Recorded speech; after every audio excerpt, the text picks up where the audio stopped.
마태복음 8장 14절에서 22절까지 말씀 이제 교독하겠습니다.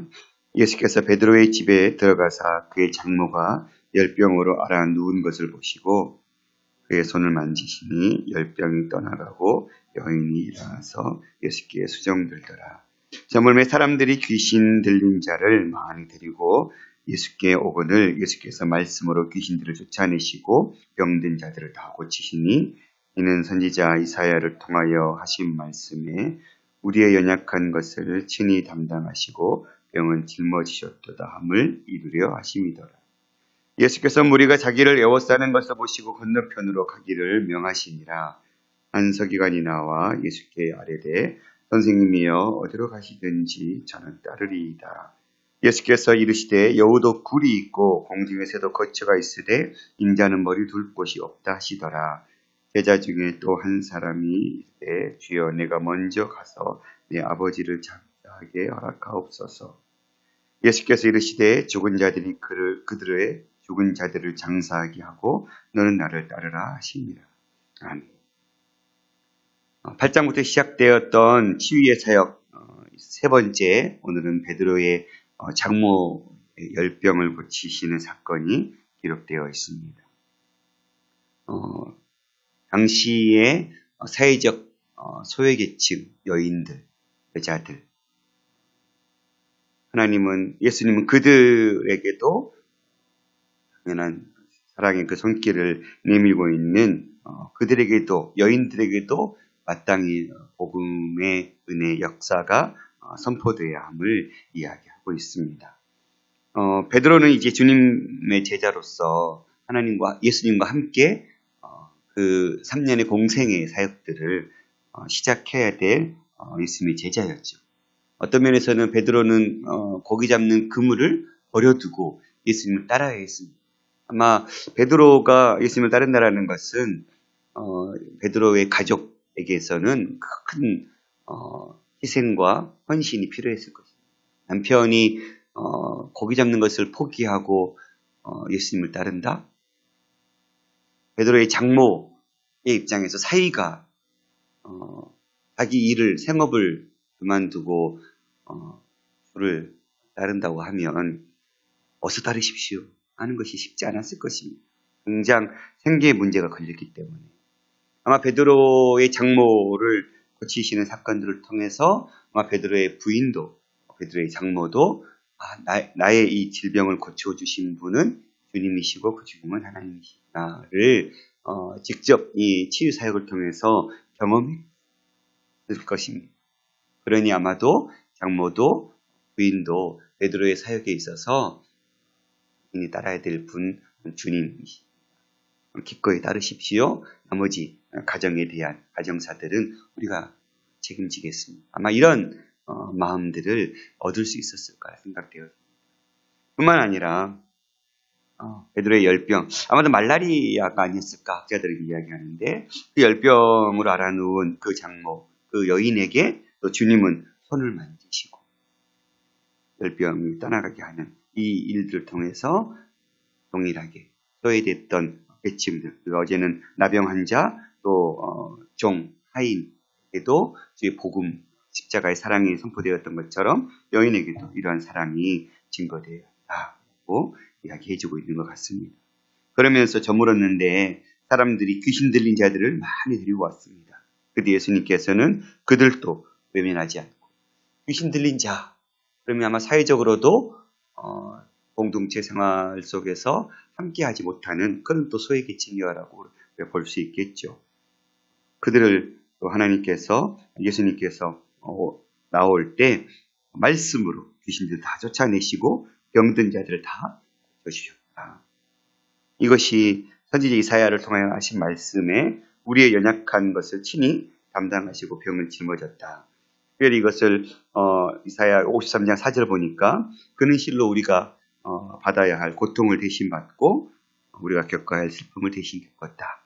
그러나 우리는 그가 징벌을 받아서 하나님에게 맞으며 고난을 받는다고 생각했다. 이 말씀이거든요.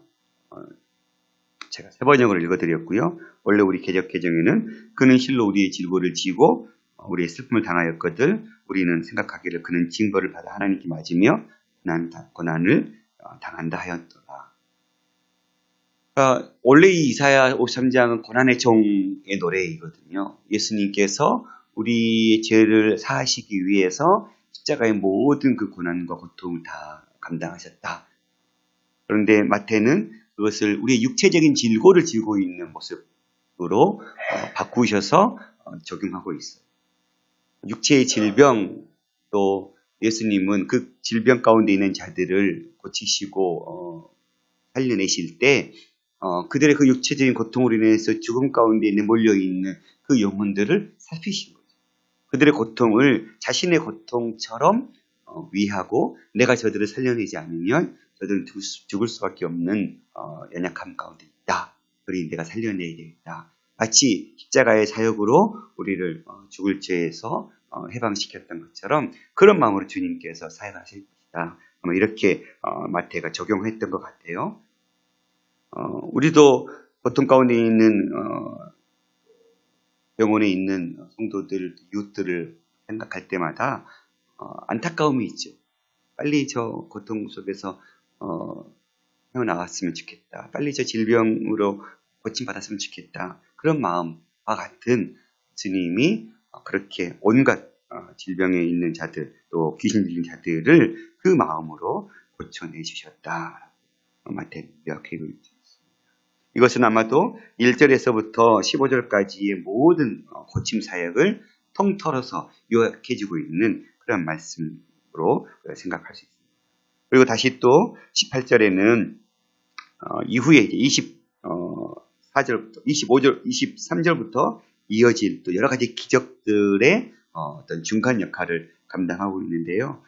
예수께서 무리가 자기를 애워싸는 것을 보시고 아마도 많은 이들이 이제 병고침 받고 귀신이 쫓겨나가는 그런 사건들이 예수님은 가리고 싶었지만 퍼져나가지 않을 수 없었죠. 그래서 그 소식을 듣고 많은 무리가 예수님께 찾아왔고 그것을 애워싸는 그 상황을 보시고 건너편으로 가기를 명하시고 그렇게 이제 가는 과정 속에 한 서기관이 나와 예수께 이르되 선생님 어디로 가십니까? 제가 따르겠습니다. 일단 이 서기관이 예수를 부르는 호칭 자체가 벌써 달랐죠. 주님이라 부르지 않고 선생님, 랍비라는 선생님의 호칭을 쓰고 있죠. 그러니까 아마 이 서기관은 말씀을 율법을 연구하는 악자로서 예수님을 통해서 어떤 하나님의 말씀을 듣고자 하는, 배우고자 하는, 깨닫고자 하는 그 목적으로 선생님 나에게도 한 말씀 가르쳐 주시지요. 선생들이 가르쳐 줬던 것처럼 나에게 주님께서 그 말씀들을 깨닫게 해주십시오. 이런 목적으로 찾아왔습니다. 그는 예수님을 주님으로 알고 믿고 그 길을 따르고자 하는 게 아니라 자기 어떤 지식적인 체험을 얻고자 따라왔던 것이죠. 그때 주님은 그의 목적을 아시고 여우도 굴이 있고 공중의 새도 거처가 있으되 인자는 머리 둘 것이 없다. 나를 따른다는 삶, 나를 따라가는 삶은 아무것도 얻을 수 없는, 하다못해 잠자리마저도 정해지지 않는 그런 곳에서 잠을 잘 청해야 하는 그런 십자가의 길이다. 네가 이 길을 따라와야 나의 제자가 될 수 있다 하고 예수님은 비유적으로 말씀해 주고 있는 것이지. 주님의 길을 따라간다는 것, 아무런 삶의 보장도 없고 혜택도 없는 그런 길. 주님께서 마치 이 땅에 머리 둘 곳도 없이 사역을 감당하셨던 것처럼 그러한 십자가의 길을 우리 제자들이 걸어야 한다라고 이야기하고 있습니다. 그러면서 제자 중에 또 한 사람, 아마 이 제자는 예수님을 따랐던 자였던 것 같아요. 그는 주여, 내가 먼저 가서 내 아버지를 장사하게 허락하옵소서. 많은 학자들이 두 가지의 이야기를 하고 있습니다. 22절에 이 죽은 자들이 그들의 죽은 자들을 장사하고 이 말이 의미하는 것이 무엇일까? 첫 번째 학자들은 이 제자가 주여 먼저 가서 내 아버지를 장사하게 하옵소서. 언제 죽을지 모르는 아버지를 위해서 내가 우선은 지금은 따르지 않고 아버지가 돌아가시면 따르겠습니다. 이렇게 보시는 분들도 있고 또 학자들은 유대인들의 장례법은 두 번에 걸쳐서 장례가 이루어지거든요. 첫 번째 장례는 육체가 이제 숨을 거뒀을 때 매장하는, 그러고 나서 다 매장해서 시간이 지나면 이제 뼈만 남잖아요. 그럼 남은 그 뼈를 그들이 그 가족 공동 묘로 쓰고 있는 그 공동묘에 이제 조상들의 모든 뼈를 담아놓은 항아리에 다시 이제 아버지의 시신을 수습해서 다시 그 조상들의 뼈에 같이 묻게 되는 두 번에 걸친 장사가 이루어지는데, 아마도 여기에 지금 등장하는 이 장사 지낸다라는 것은 첫 번째 장사가 아닌 두 번째 장례. 그러니까 딱 그 일정이 정해진 그날 우리가 몇 날 며칠에 그 일 합시다. 해서 그날 제가 다녀오겠습니다. 이렇게 지금 갈려져 있어요. 저도 첫 번째보다는 두 번째가 아닐까. 첫 번째 장사보다는.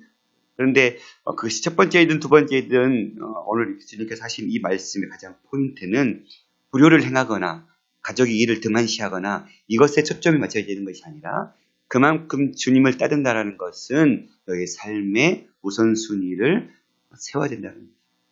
하다못해 아버지의 장례까지도 주의 복음을 위해서는 우선순위를 바꿀 수 있는 그러한 헌신과 열정이 필요하다라고 주님은 비유적으로 말씀하시는 것이지, 가정의 대소사를 외면해라, 버려라 이런 교훈을 주시고자 하는 말씀은 아니었다라는 것입니다. 그만큼 주님을 따라간다는 것, 여우도 굴이 있고 공중에 새도 거처가 있으되 주님은 머리도 끝이 없었던 것처럼, 그렇게 주님을 따라간다는 것은 우리에게 주어진 생활의 여러 부분들을 다 우리가 내려놓고 이 복음을 위해서는 그것을 우선순위를 뒤로 해놓고 가장 최우선순위 이때에는 주의 복음을 증거하고 선포하는 일에 힘을 쏟아야 될 때이다. 지금 예수님의 공생의 3년이라는 시간 속에서는 그것이 절대적으로 필요했던 시간이었죠. 그렇게 주님은 제자도의 삶에 대해서 말씀해 주고 있습니다. 오늘 우리는 예수님의 복음을 부여받고 그 복음을 증거해야 되는 그런 사명을 부여받은 주님의 제자로서 우리가 어떠한 마음으로 십자가를 따르고 있는가 말씀을 통해서 고민해 봐야 될 내용들인 것 같습니다. 오늘 우리가 우리 가족 가운데나 혹은 우리 이웃 가운데 질병을 고통받은 자들이 있다면 그들을 위해서 정말 간절한 마음으로 주님께서 그 영혼을 기억하고 살피고 그들의 그 고통과 함께 고통을 느끼면서 그들의 질병을 치유하셨던 것처럼 우리가 그들을 위해서 기도할 때 같은 마음, 정말 그 고통을 내가 함께 덜어낼 수는 없지만 마치 그 덜어내는 심정으로 그 고통들을 위해서 같이 기도하고 주님께 고쳐 주심을 허락하시도록 기도하는 하루가 되었으면 좋겠습니다. 또한 오늘 우리가 주님께서 말씀하셨던 것처럼 주님을 따른다는 것은 우리의 모든 삶의 안락함, 또 누려야 될 마땅한 권리들을 내려놓고 주님을 먼저 따르는 삶의 우선순위를 회복하고 세우는 것, 그것이 가장 시급한 것임을 아는 그런 마음. 쉽지 않은 것 같아요. 우리에게는 여러 가지 삶에 우리가 감당해야 될 것들도 있고 우리에게 주어진 사명들도 당연히 감당해야 되겠죠. 그러나 우리의 마음의 우선순위, 우리의 삶의 우선순위가 부딪힐 때 항상 우리가 주의 나라를 먼저 그의 나라와 그의 의를 구할 때 주님은 우리가 감당해야 될 그 모든 것이 우리에게 있어야 될 줄 아셨다고 말씀하셨거든요. 그러니까 항상 우리가 주의 복음이 선포되어지고 증거되어지는 일에 우리의 삶의 우선순위를 세워나가는 것, 이것이 주님께서 우리에게 요구하시는 삶의 우선순위.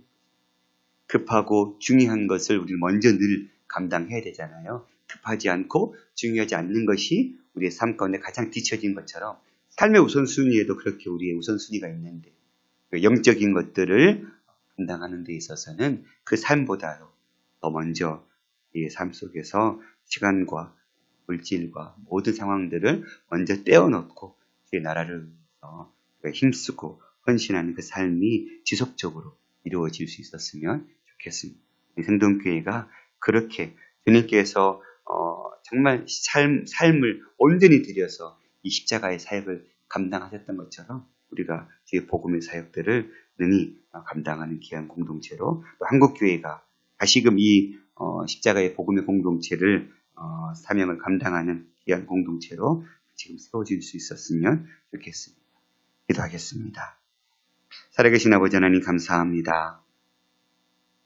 힘이 다하도록 주님은 고통받는 자들을 그 고통을 함께 느끼시면서 그 고통과 고통 속에 허덕이는 많은 사람들을 불쌍히 여기시면서 고통을 치유하시는 귀한 사역을 감당하셨습니다. 오늘도 주님 육체적인 질병 때문에 고통받고 있는 많은 지체들이 있지 않습니까? 주님 찾아가 주시고 이오라파 치료의 손길로 어루만져 주셔서 회복해 되는 놀라운 역사가 일어나게 도와 주옵소서. 육체의 질병에서 해방되어서 주님 주의 남은 생애를 더욱더 주의 나라와 영광을 위해 헌신하고 쓰임받는 귀한 종들의 삶으로 세워질 수 있도록 은혜 더하여 주옵소서. 주님 우리의 삶을 우선순위를 세워낼 때 하나님 세상에 주어진 역할들을 감당하는 것도 중요하지만 먼저 무엇보다도 주님의 따르는 제자로서 나라와 열방을 위해 기도하는 하나님의 나라를 세우고 주의 복음을 세우는 일에 우리의 삶의 우선순위를 먼저 구별하여 드릴 수 있는 제자의 삶을 살아낼 수 있도록 붙잡아 주옵소서. 오늘 열방에 주의 복음을 선포하고 증거하기 위해 애쓰시는 선교사님들의 그 삶을 기억해 주시고 그들이 눈물로 뿌린 복음의 씨앗들이 30배, 60배, 100배의 귀한 결실로 맺어지는 역사가 일어날 수 있도록 은혜 더하옵소서. 주님 오늘까지 원주민 마을에서 탐방을 마치고 돌아올 정 목사님의 삶을 하나님께서 그 사역을 기억해 주시고 마지막 돌아오는 시간까지도 하나님께서 붙잡아 주옵소서. 오늘 우리가 돌고 나온 기도의 수많은 제목들 가운데도 주께서 응답해 주시고 세미한 음성으로 의로운 발로 함께하여 주옵소서. 모든 것 주님 의지합니다. 예수님 이름으로 감사하며 기도드렸습니다. 아멘.